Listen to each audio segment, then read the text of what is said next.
We're going to get started with our first speaker. Dionna is going to be moderating today's chat. Dionna is the Global Director or Global Diversity and Inclusion Director for Learning Development with PowerToFly. Before joining PowerToFly in 2019, Dionna served as the head of Global Talent Strategies and Recruitment Programs at Delta Airlines. Dionna was named to Atlanta Business Chronicle's 40 Under 40 list and is a regularly featured speaker at conferences. With us, Dionna leads global D&I training product development, virtual e-learning, and in-person where we can, delivery and consultancy. She is most proud of being the mother to 5 outstanding children. Welcome, Dionna. Thank you. So good to see you, Meg. I feel like I haven't seen you in forever. So great to see your face. Yes. Hopefully we'll get to meet up again in person someday. Absolutely. Absolutely. Thank you for that introduction. Anytime. So joining Dionna for this conversation, we also have Suzanne Sheely-Walker.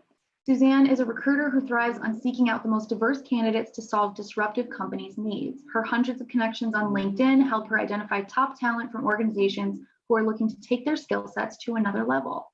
Best-selling book, Strength Finder 2.0, written by Tom Rath, describes her personality as a WOO. This means she has the ability to win others over.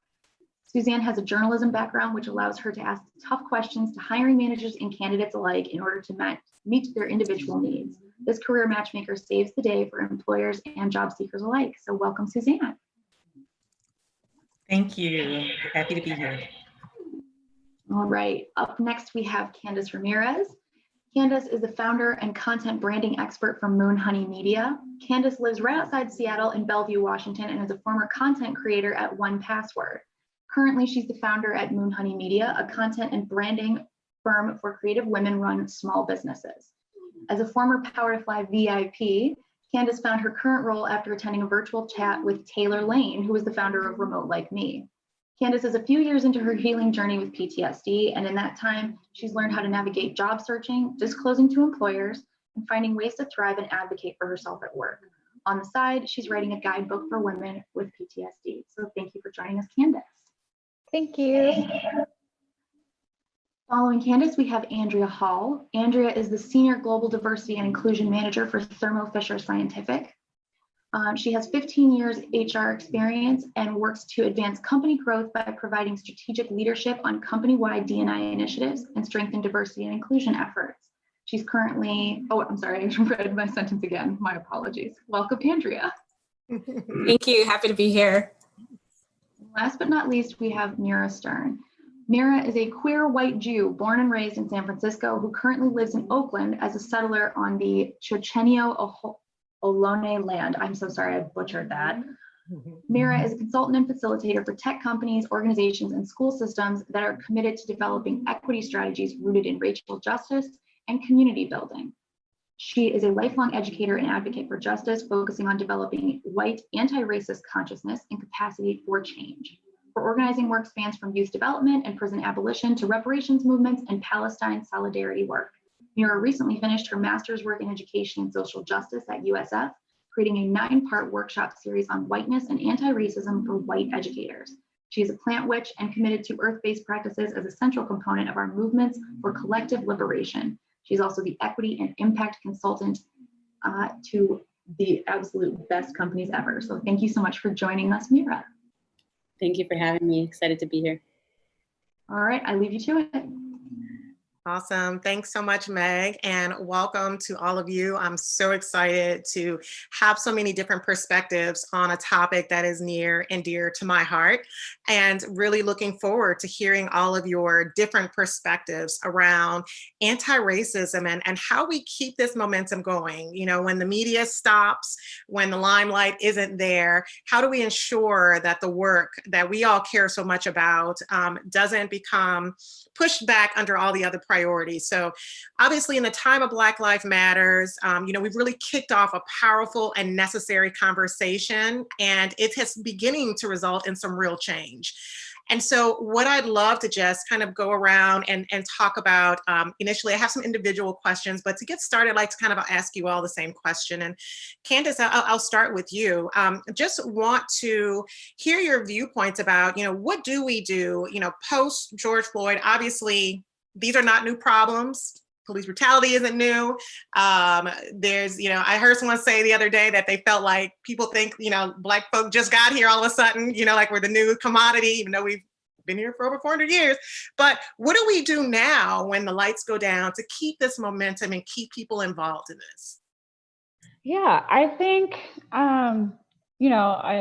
right now my business is just me, but I think one of the most important things is to just seek help outside your organization. I have a friend, a contact that has actually done a lot of writing for PowerToFly and done some webinars for you guys, Noelle Johnson, and she just started with her sister a consulting firm for diversity and inclusion. And I think a big part of it is going to be companies having to realize like, oh, this isn't some sort of luxury thing that, we don't actually need. And it's not just some boxes that we can check in a few hours. Like it's going to take time, and it's going to take a professional and someone who knows what they're doing to come in and help us address these issues. I think it's so important to seek help outside of just your company leadership with this. Absolutely. I think that's great. Absolutely. That's great advice. And to that end, Andrea, I would love knowing that you are responsible for global diversity and inclusion for a corporation. What are you all doing there at Thermo Fisher Scientific to ensure that this momentum continues? So it's a great question. I like what you said, Dionna, in that, this didn't just happen overnight. It's something that has been happening for a while, right? I think one of the very different things that is happening right now is the allyship. Yes. Having allies stand up, that has been a difference maker when it comes to the current topic. And so I think one of the things that we made sure we did is continue to have the conversation and create the space for our colleagues to talk about allyship. Also, one of the things we focused on is listening tours. I think that's something that's going to continue to happen for a while. It's something that most organizations have lacked for a while.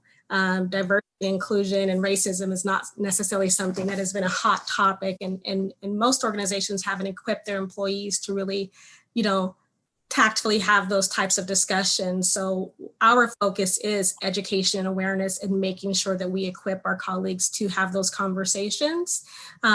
Even when microaggressions come, play out in the workplace, understanding how to say, can we pause, right? And knowing how to step back and have those conversations in the workplace is important. There are a lot of people around the world having those conversations without life jackets on, just jumping in. And it's our role as leaders to really do our part when it comes to equipping our colleagues, and that's where we're standing up. Absolutely. Thank you for that. And, I have many colleagues and former colleagues who have been doing this work for some time. And I'm so pleased to see the demand now for that expertise. And I think it will grow. Do I worry a little that it's the flavor of the month now? And, how long will this last? And are people willing to commit that long term? I guess, we will see how that goes over time. But Mira, my question for you, being a consultant in equity and impact, how has it impacted the work that your clients are requesting for you to do? It's a great question because, at the beginning of the pandemic, companies were really quick to snip their DEI budgets or consultants or social impact programs. And then when the movement popped off at the end of May, there was this really reactive response that was rooted in a lot of whiteness of just like urgency and worry and anxiety, and really how, we are perceived as white folks rather than actually an investment in destroying this system. Yeah. And so I've seen a difference in terms of, some companies and some schools that I'm working for are now, hiring people because it's trendy and actually, not really ready to make monumental shifts. We saw all these companies post on LinkedIn, Black Lives Matter, we're going to commit to the communities here, this and that and that. I'm a third generation San Franciscan, and the number of Black San Franciscans who work at these tech companies, like 3 people, right? So if you want to make an impact and you care about, Black folks, then hire working class Black people from the city that they're based in. Seems very simple to me. But I'm hoping that folks continue hiring folks and continuing to build their own internal DEI programs so that it's not a trend and it's not something, that just marks 2020, but there really has to be spirit change, I think, particularly from us white folks in terms of a commitment to the larger work. Absolutely. And that also brings me kind of to the next thing I wanted to chat about is just, and I think, Andrea really mentioned this as well, is this shift around allyship. And so I think in the past, as we have gone through different things, whether it's been civil rights movement to, what was it, even 10 years ago in tech, where there was this big push for diversity, et cetera. And oftentimes it felt like it was, Black folks that we were fighting alone for this. And we would have some people that would support, but it wasn't a priority. It was a, feel good or something extra that they did. One of the things that has blown me away, and I have children, and watching Black Lives Matter and seeing, crowds that were filled with more white people than Black oftentimes, et cetera, it just feels different. And so I'm just wondering from you all and, the work that you're doing, does this feel different for you too? Are you finding that more white people, whether it's in corporate or just in the movement in general, are getting involved in ways that they haven't before? And Andrea, I'll start with you on that one. Yeah, so I would definitely say absolutely. One of the biggest difference I'm seeing in my organization, as I was saying, what is the allyship? And, that coming from individuals who are not necessarily people of color, but wanting to elevate the voices of our, Black colleagues, things like that are happening in, not just in our organization, but others, but it definitely feels different. Also, I think that more colleagues are actually looking to their workforces to really lead and help with the current state, right? Not talk about diversity and inclusion or inclusive teams, but really talk about making a difference and advancing and mentorship, sponsorship, those types of things, and asking for those types of actions. And I do think a lot of that conversation before was just coming from, those, people of color, people in that category. But now it's coming from, our white allies as well. And I think that's made a tremendous difference. Absolutely. And Mira, I'll ask you the same thing, and especially because you're so focused on educating, you mentioned, white people in general on what it means to really be an ally. And I'm a big proponent. We actually do a course, and my whole thing is like being an ally. It's not a noun; it's a verb. It's what you do. It's not just a label you can give yourself. So I'd love to hear from you, Mira. Kind of what you're seeing in the white community. Do you see people wanting to learn how to be more of an ally, and what recommendations are you making for them on how they can help? Great question. And the answer is probably not what people want to hear, but I'm gonna say it anyway. I think there's a lot of interest. There's definitely increased interest in learning about whiteness and white fragility and white privilege and the other buzzwords. Learning even the history of this nation and how every system, of course, is founded on colonialism and white supremacy. And so I think there is definitely a shift in interest, but from what I'm seeing in the conversations that I have with my family or communities that I work with, there's not always a genuine desire to really sit in discomfort and to sacrifice. And I don't want to just maintain the system and have it be a little more diverse or have it be a little more palatable. Yeah. Like, this system is corrupt. We know that, right? And so I think for those of us, those white folks who want to be committed to anti-racism, it takes sacrifice. And so maybe that means you don't take your promotion and you instead, request and demand and organize for a Black or Native person to take it instead.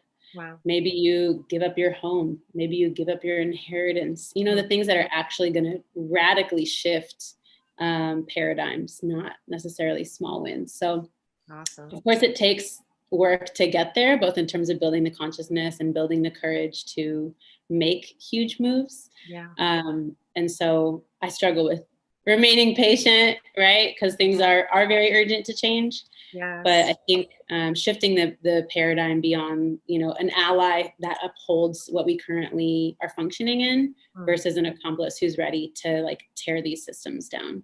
Absolutely. Do you think, Mira, that we, I love what you said, and I think you're absolutely right. Do you think that much work and discomfort makes people just paralyze and do nothing? Like, should we be happy for someone to speak up in a meeting or to, these smaller things? Or do you think that we should spend more time really making people understand? Because all the examples you gave were amazing. And I'm trying to think of the many white people that I know who do consider themselves allies. How many of them would really be willing to do that? And just wondering where you think the balance is there. You got me. If you find you let me know. I want you to solve all the problems in the world, right? Like your magic box.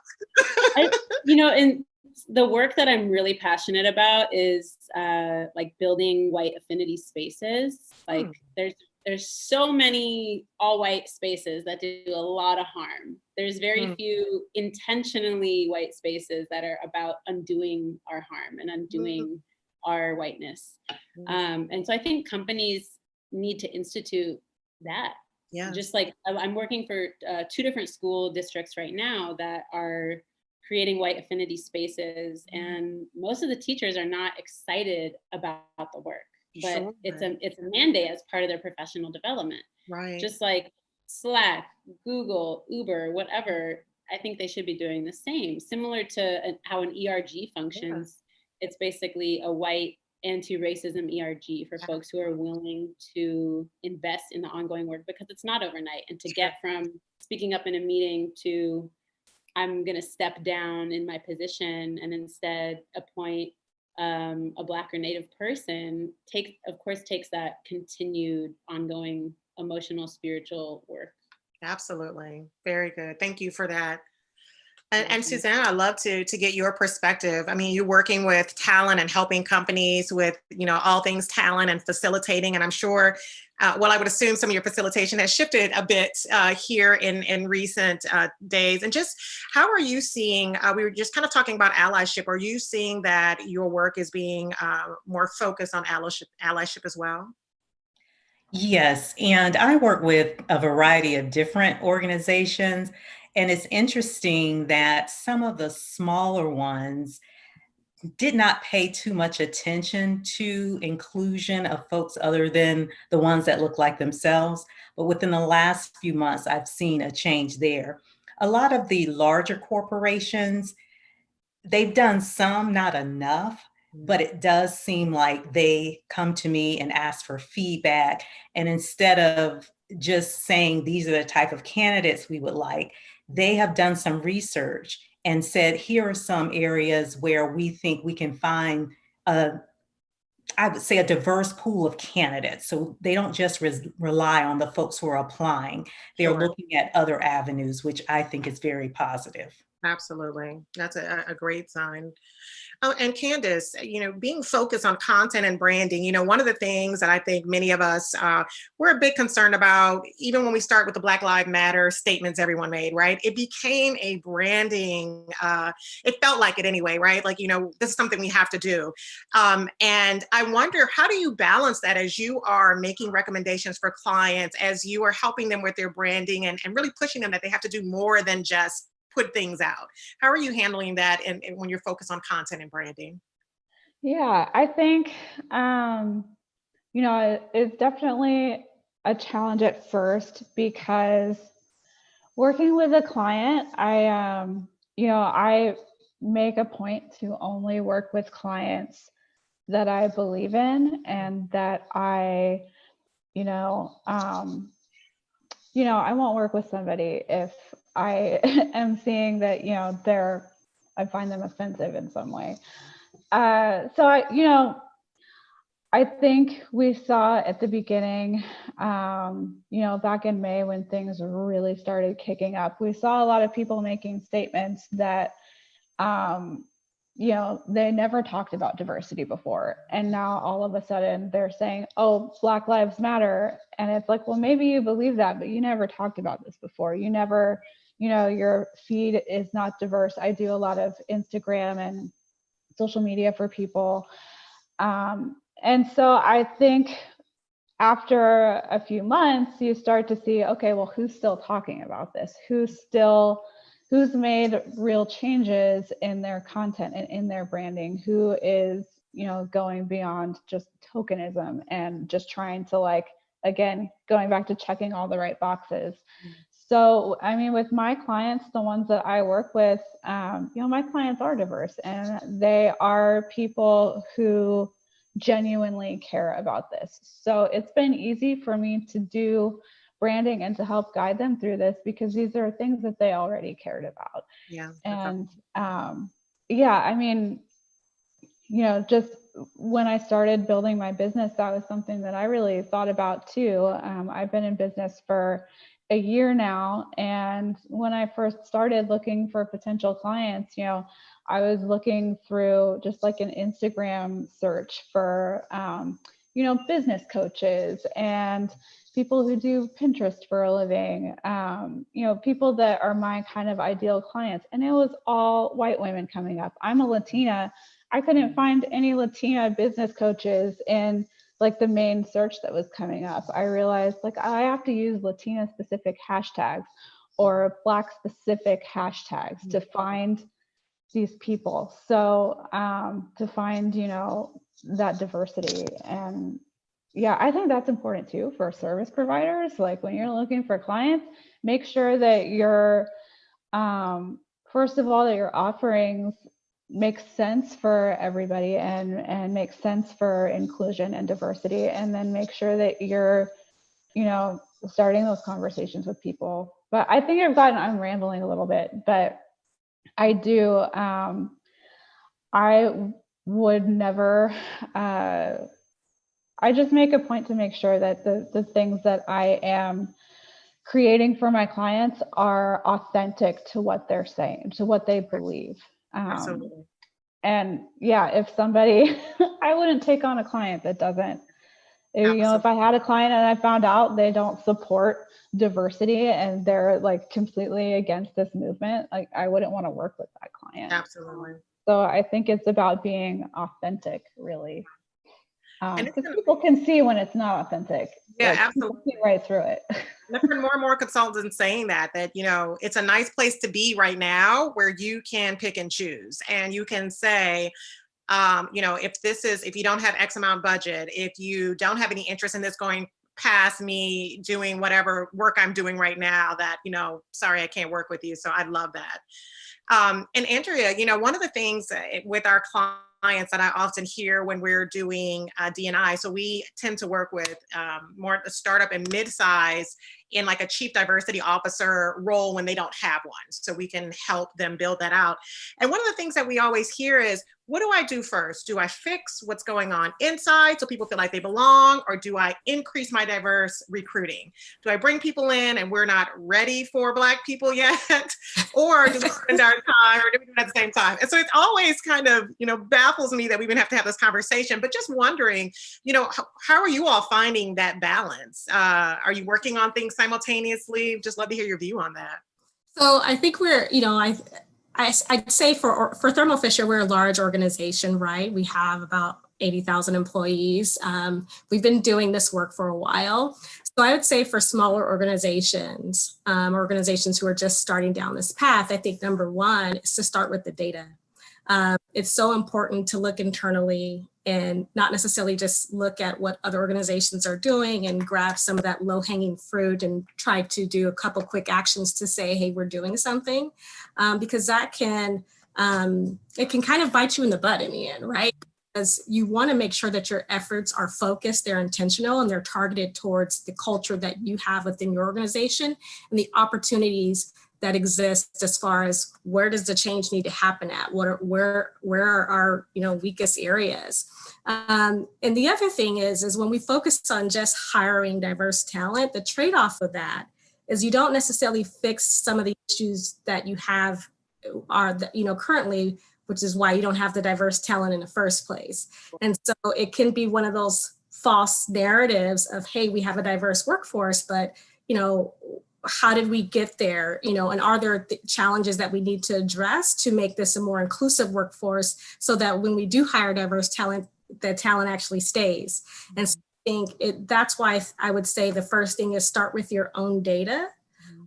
Most companies are doing employee surveys and things like that, capturing feedback from your colleagues. And it's important to listen to that feedback. Or do they feel valued, or are they saying something else?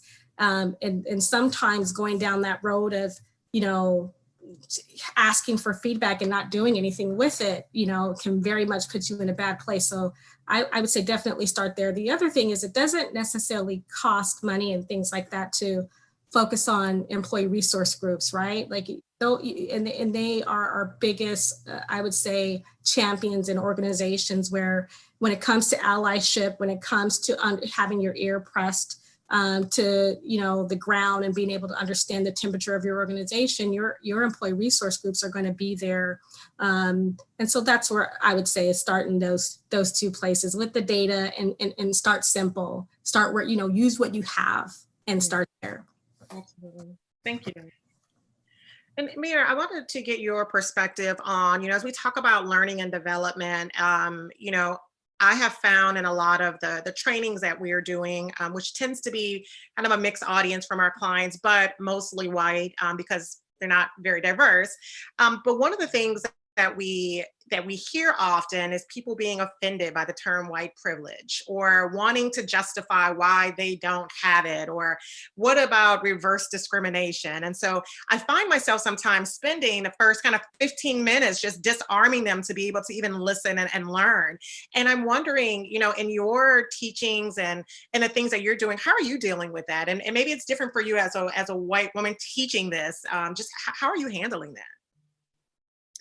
I think there definitely is a difference, of course, in terms of like the harm and violence that's received in anti-racism spaces. And that's why, affinity work or work within the same is really important.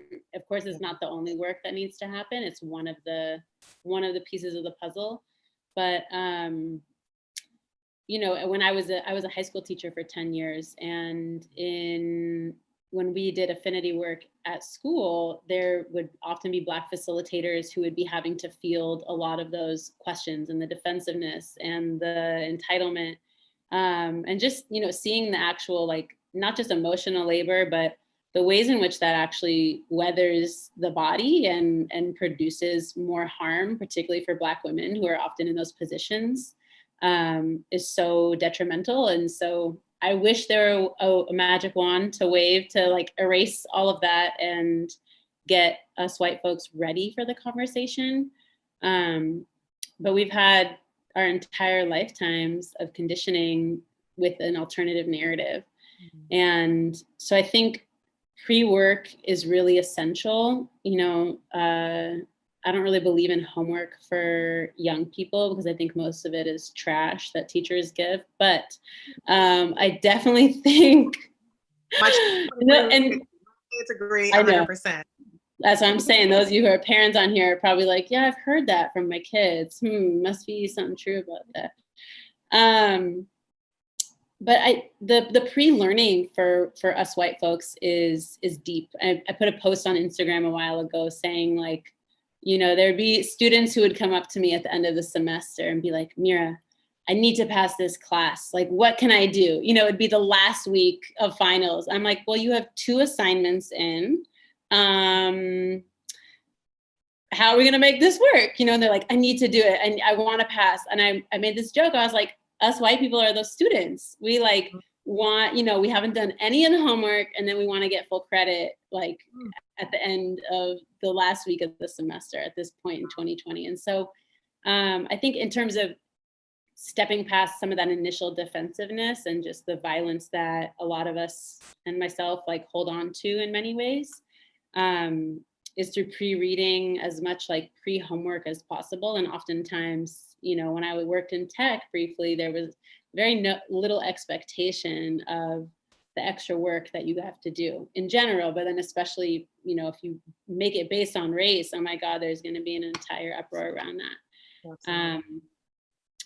So I think like having multiracial facilitation teams is really important to field a lot of that. And, you know, a quick shutdown. And also sometimes people just aren't ready for the work and they're going to take away from other people's experience. Absolutely. And that's kind of a hard boundary to create. Yeah, absolutely. Very insightful for sure. And I think that you're spot on. I love the example with the high school student trying to get the credit at the last minute. It's a great way to think about it. It takes work, right?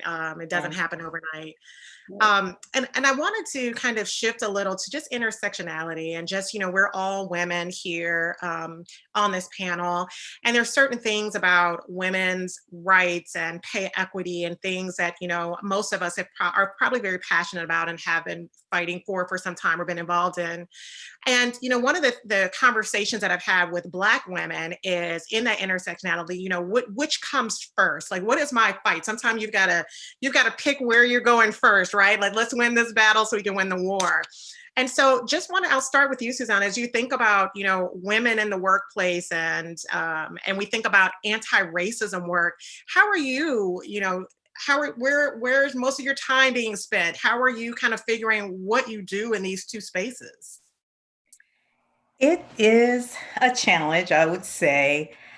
I have this mindset about myself, though, to take things a moment at a time. Each day could be different, but sometimes I find myself being too comfortable. And so I've told myself it's time to stop being comfortable and get comfortable with being uncomfortable and have some of those tough conversations, whether it be about the pay that minorities are receiving.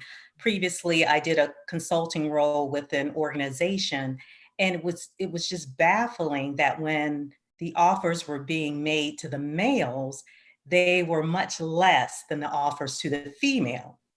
I still had to ask myself that question, though. The males would negotiate where the females would not. So part of the ownership is on us individually as well as those organizations. So as far as picking which battle, I do take it a day at a time. But in these recent months, I have told myself it's time to stop being comfortable and get uncomfortable and deal with those issues. Absolutely. Absolutely. And Andrea, I know, you know, I'll speak for myself that, you know, I'm exhausted, you know, it's been so much. And I think as Black women, we have just learned to keep going. And I think about in college, I went to Howard University, which is an HBCU, and we were taught in business class, you've got to be 100 times better just to walk in the door. So that was the expectation, that we always had to work harder, and we were trained that. And I understand why we were trained that way, obviously. But I think that we also, you know, I think a lot of us, we're tired. We were already tired. And then now with this, and I have Black sons, and I'm, you know, doing trainings in D&I and whatever. And it's like, but I know the work needs to be done. And I'm so passionate and care about this that I can't stop, right? And so I just wonder, like, how are you taking care of yourself and still being active and making sure that this work is being done? Yeah, that's a really good question. I can tell you, especially during the weeks after things happened with George Floyd, it was very, very difficult. The emotional, you know, things that were going on emotionally that you're feeling personally, and then also helping lead your organization through these types of changes, right? And grapple with, you know, reality. And so I will say that that's something that I'm still learning. I'll say that number one. I'm learning how to take the time for myself, and I feel like when we do that, it makes us even, you know, it makes us perform a whole lot better when we take care of who we are. And I think if we don't, we have to step back and realize if we want that narrative to continue, then we can keep going that way. But if we want it to change, then we have to, you know, make sure that we're striking that balance. And I think that's very important. Yeah, and I think that I have a family too, and so I have to take those moments. You know, they're few and far in between, but I take them where I can. The other thing, though, during the time where I felt like things were, especially like I said, after the weeks of George Floyd, it's like, this is a time where I felt really needed the most, especially by our organization. You know, D&I is leading the way when it comes to how we're having these conversations and what's next. And so for me, I felt like it empowered me, right? Like, you know, I felt like it was very important to make sure the message doesn't go away. I still feel that. So you know, Absolutely. so I'm still learning, but yeah. But this is the time for the work. It is, and I think many of us are trying to balance that. And you know, one of the things I've talked to other colleagues that are doing work similar to ours as well, who are Black women, and so you're dealing with the trauma of what just is, and then you have this responsibility that maybe we've put on ourselves, right, to help be a part of the solution. And then if you have children, you're having, I know I'm having conversations I've never had before with them because they're seeing things, and it's been a lot. And one thing I can say for my organization, part of this is probably because I work for PowerToFly, and I will say that we probably are more conscious about many things around race and, you know, being women and motherhood and things. But, you know, I can say that my colleagues and our founders, you know, giving me a break, you know, not loading me with a ton of things and keeping the door open. And I just think it's so important for organizations to really realize that those things are necessary. I did a talk for executives on how to be there for your Black employees. And the questions that I had were all more so questions around how to make it seem like they cared, more so than how do we care for people. And I was just baffled by that. And I know we're all figuring it out. But I will say, I think as organizations and as consultants working in organizations, we do have a great opportunity to help influence them in this way and to understand that just because you come to work smiling every day, just because you're taking extra time, it doesn't mean that there aren't other things, you know, going on as well. Well, thank you for that, Andrea. Absolutely, absolutely. And I would just second exactly what you're saying, is that, you know, a lot of leaders don't know how to have those conversations. This is new. It's new for a lot of people. I think it's important for people to still show up with that, right? That's their truth. Even sometimes someone, you know, I had a conversation the other day after a session where someone said, you know, those very things that we were talking about as far as microaggressions are concerned, I've lost friends who, you know, Black friends who I still don't talk to this day because I didn't necessarily know I was doing these things. And so, you know, I think it's important to create the space for that honesty as well, because that's how we do better, is we learn and grow with each other. Absolutely. Yeah, and Candace, as a Latina woman, you know, very interested, you know, I've talked to colleagues and friends of mine as well that are Latina, and many very supportive of Black Lives Matters and just anti-racism in general, of course, but also feeling, I've had some friends that have felt slighted a little, that like now all of this attention is specifically on Black. We weren't using terms like people of color anymore, right? We weren't being inclusive of everyone. And so just wondering, you know, as a Latina woman, how Black Lives Matters and this recent push around anti-racism, how it's affecting, just your thoughts about how it benefits, if at all, the Latina community as well. Of course. I think as Latinas, you know, we need to be willing to have conversations that aren't just about us. And, you know, acknowledging that Black Lives Matter does not mean that Latino lives matter any less. It's just, it feels like, you know, it's time to have, I mean, it's been time to have this conversation all along, but I think it is a great thing, like a necessary, needed to happen thing, that this conversation is happening. And I think that, you know, Black lives need to be centered right now.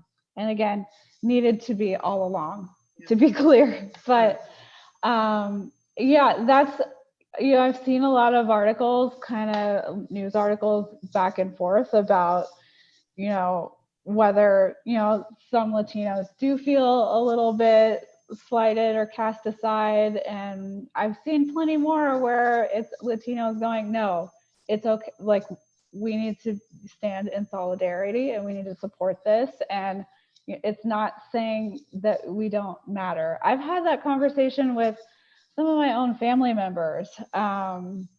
there was an article that I shared on Facebook about how there is prejudice against Black people from the Latino community too. And it's something that I've seen from some of my own family members. And I was like, this is the first time I've seen anybody talking about this. So I'm going to share this because I have some family members who need to see it. And I think it's a really important conversation. And I had a family member message me angry saying like, oh, I don't want to upset anybody here, but was upset that it sounded like I was saying that her Latino life didn't matter. And I was like, no, that's not what this means. It means that we need to be here and we need to support this movement. Again, I might be rambling a little bit, but I honestly think that it is just so important to be able to say, like, this conversation is not about me right now, and that's okay. And I need to be here to support Black women, Black people too. Absolutely. Absolutely. Great. And Mira, I was going to ask you, as we were thinking about just kind of, I love that you were a teacher for 10 years, right? So you had that experience with young people in this realm as well. And just, many of those are joined as our parents and having conversations that they haven't had before. And just wondering, what has been your experience, and in particular, I would say with white children. I've had conversations with white friends who are like, I don't want my child to feel like they are bad because they are white, right? I don't want them to feel like, just that they felt like the messaging was reversed, right? That all white people are racist, et cetera. Which I was a little baffled by the conversation, but it is what it is. And so just wondering, are you hearing that, and kind of how are you having, what's your discussions around that? Great question. And I don't have kids yet, but I have a lot of cousins and family members with kids, and I bring this up a lot with them. I would start with all white people are racist. Like, that's a belief I have, and that, a lot of folks are like run the other direction when they hear that, but we benefit from the system. We're conditioned and ingrained in the system. Of course, we are going to enact racism. Of course, we are going to say, do, believe racist things. Even myself, after 12 years on a committed anti-racist journey, that doesn't negate me of my racism. That's there sometimes consciously or sometimes unconsciously. So I'm going to start with that. And I think if we were braver as a white collective to come from that perspective, there would be so much less shame and fear and worry around, I don't want my kids to feel this way, or I don't want to feel this way, But that pain in comparison to layers of centuries of oppression and dispossession is like, right? Yeah. So I have two cousins come to mind. One has a 4-year-old child, and they literally never talk about race. Race is not a thing, right? She is not named as a white child. I have pushed them to get these books, listen to this podcast, put her in this learning space. Very little. I have another cousin who's willing to jump into those conversations with her children, one who's 15 and one who's 12. And I think young people as a whole, the reason I love teaching and love young people is they're way braver and way more ready and way more down than we are as adults to A, do anything, and B, have difficult conversations. There's so much, this adultist mentality views young people as less capable in a lot of ways, but in actuality, they're so much more attuned to their authentic selves and so much more ready for vulnerability and bravery. And so if we rode that wave, particularly in schools or other settings, communities, family settings, and actually engaged with history and power, I think there would be a lot of change. I think particularly working with white, there's different things you do at different stages. Of course, you're not going to sit down a 4-year-old and tell them about the history of the Klan in the South, right? It's a little not on the spectrum for that age, but there's so many ways to engage young people based on their development and other things that are in their lives. So again, we have more research to do as white folks. We have a lot of work to do. And I have a lot of critiques about Robin DiAngelo, but something I love that I heard her say on a podcast was, people think if we don't talk about race or talk about racism, it's going to go away. It's imagine if we wanted suicide to go away, and if we just won't talk about suicide to so it won't be an issue anymore. It's ridiculous. It's preposterous. And so continuing the narrative of white silence and white avoidance of pain and history and trauma and terror is not going to change anything. So naming race with children from very young, reading books that have a wide variety of characters and histories represented, and really, trying to jump out of our segregated bubble. Yeah. But that's hard. I mean, schools are more segregated now than they were before Brown versus Board of Education in 1954. So we got a lot of work to do. We do. Thank you.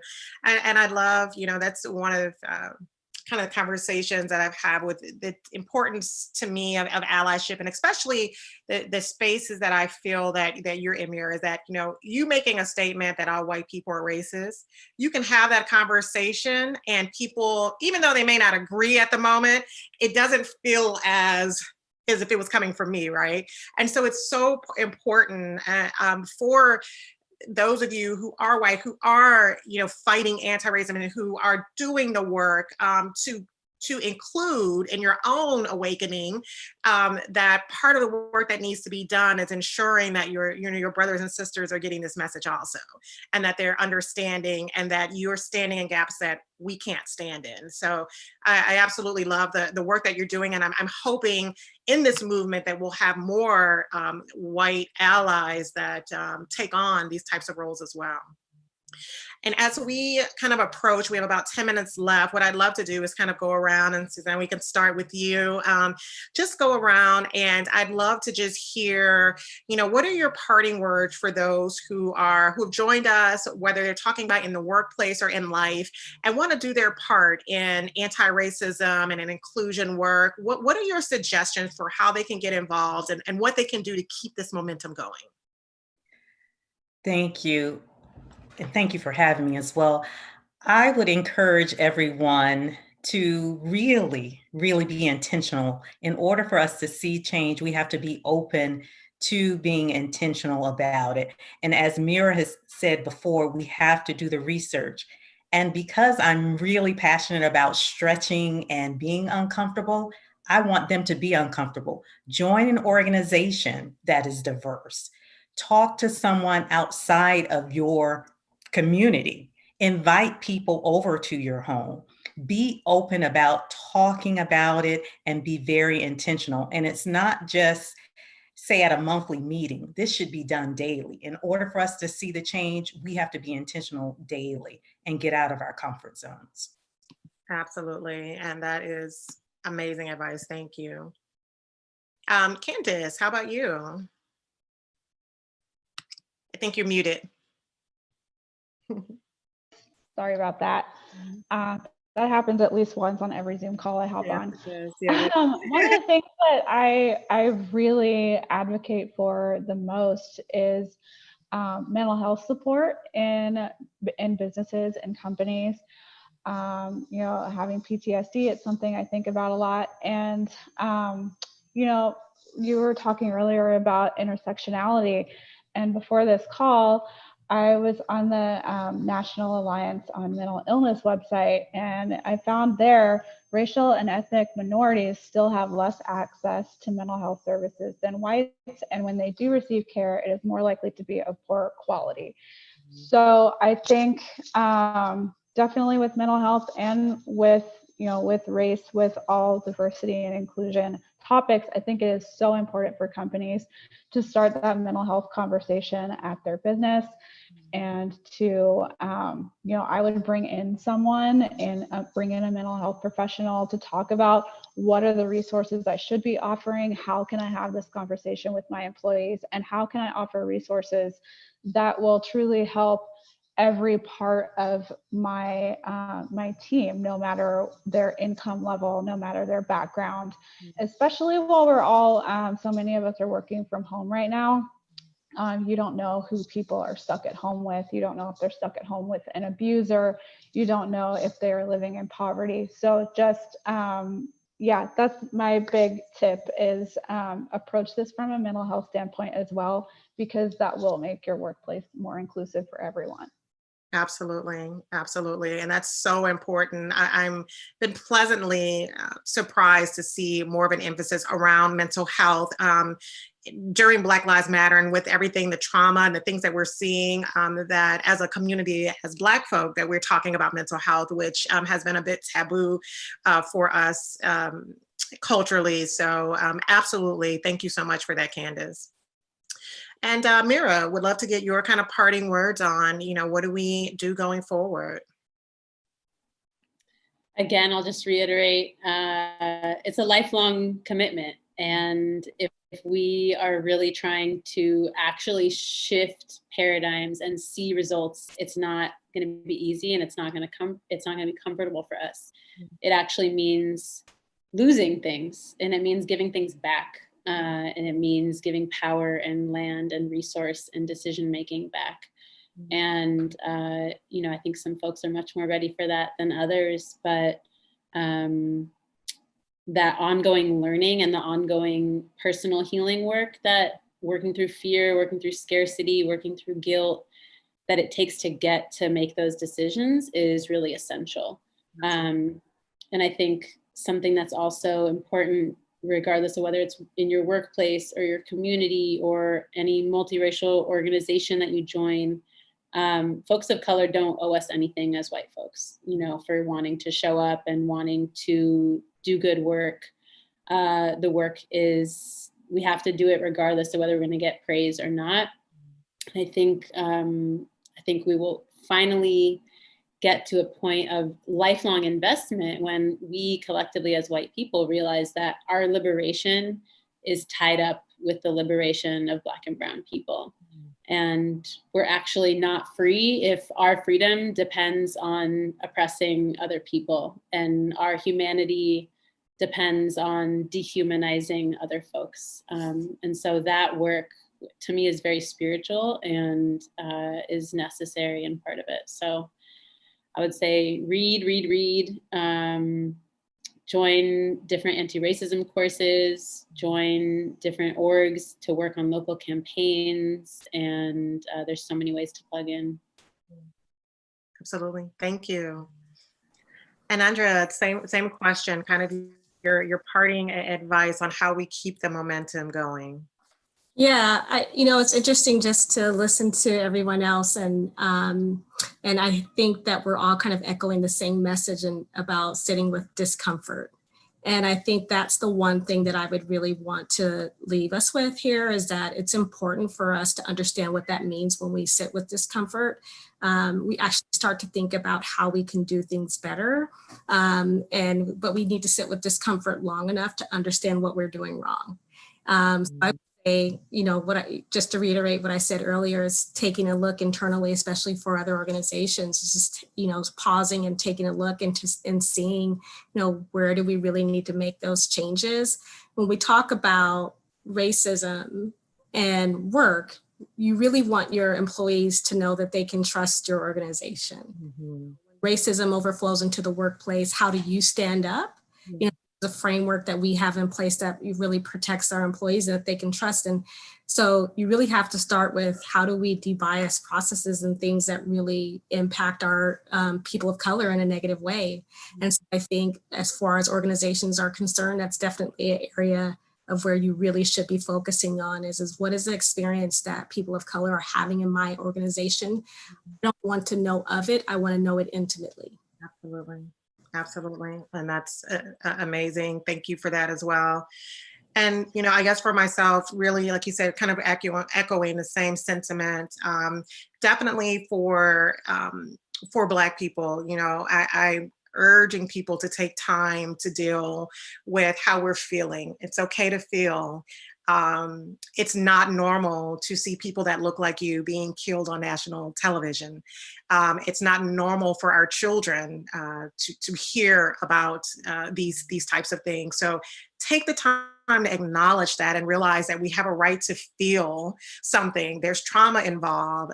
Many people, I think, are going to be dealing with mental health issues, and for us to have safe spaces to talk about that. You know, some of the work that I've seen in companies has been amazing, has been creating safe spaces for Black employees to talk. I love what Mira said about affinity groups of white people that want to work on anti-racism and allyship in a community where they're not worried about offending us, right? They can say what they need to say and get that.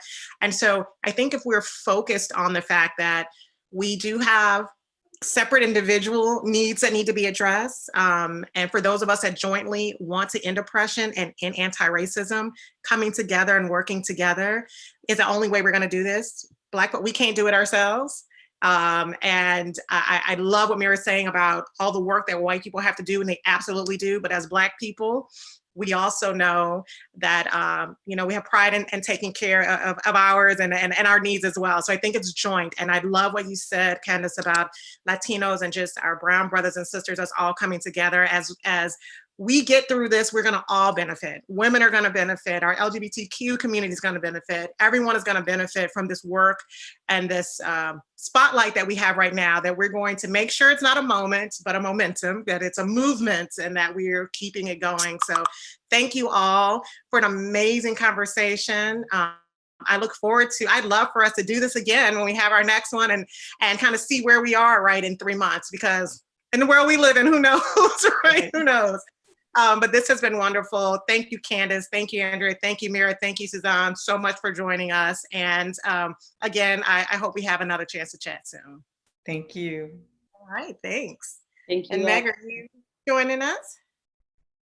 Absolutely. I just want to say thank you to all of you who participated today. This was truly staggering to get to witness, and I got to be in a really good position where I got to watch the Zoom chat blow up just as much as the PowerToFly chat was blowing up. Mira, I did share your link into the PowerToFly chat role, so that upcoming white affinity course she's teaching, please feel free to check that out if you'd like.